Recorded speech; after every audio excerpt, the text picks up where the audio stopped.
Hey, Brandon Palaniuk here, MLF Select Angler, and I'm going to talk to you guys, give you a couple little tips on one of my favorite ways to catch them in the summertime, and that's definitely going to be a topwater walking bait, walk the dog style action. What we mean by that is this bait is going to move side to side as we retrieve it back to us.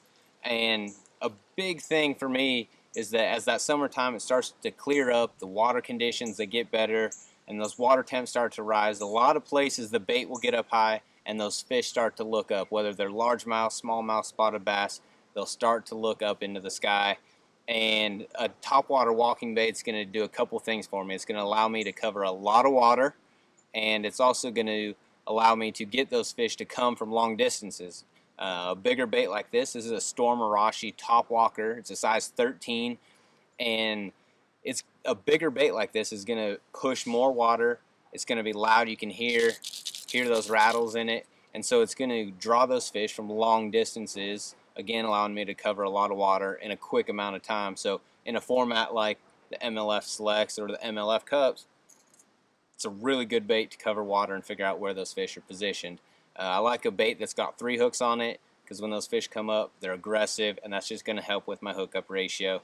As far as what I like to throw it on, I prefer to throw it on a 20-pound braided line. The reason for that, I'm going to have long casts. It's going to be extremely smooth on those long casts, but also I'm going to be able to have a really good hookup way out on the end of those casts.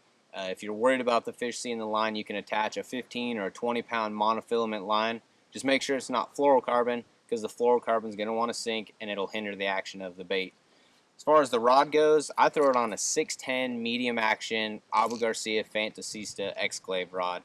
I like this rod because it's got a light tip, and so I can work the bait really well, but it's also got a good backbone. It's got a fast action, so that on the ends of those casts like we were talking about, I can still drive the hooks into those fish and get them back into the boat. I also throw it on a Abu Garcia Revo MG Extreme reel. It's a 7-to-1 gear ratio. And that faster gear ratio is going to allow me to pick up the slack on the ends of those long casts, and it's going to just allow me to work the bait really well. The reason I like these walking baits is that you can adjust it to whatever the conditions are. You can fish them extremely slow, kind of with a stop and go retrieve, or you can fish them extremely fast depending on what the fish want. So if you guys want to go out there, catch a lot of big fish and catch a lot of numbers of fish too, make sure you guys check out a Storm Arashi Topwater or some type of walking bait out there in the summertime, and look for those those ambush points, those edges and things like that where those fish can ambush their prey.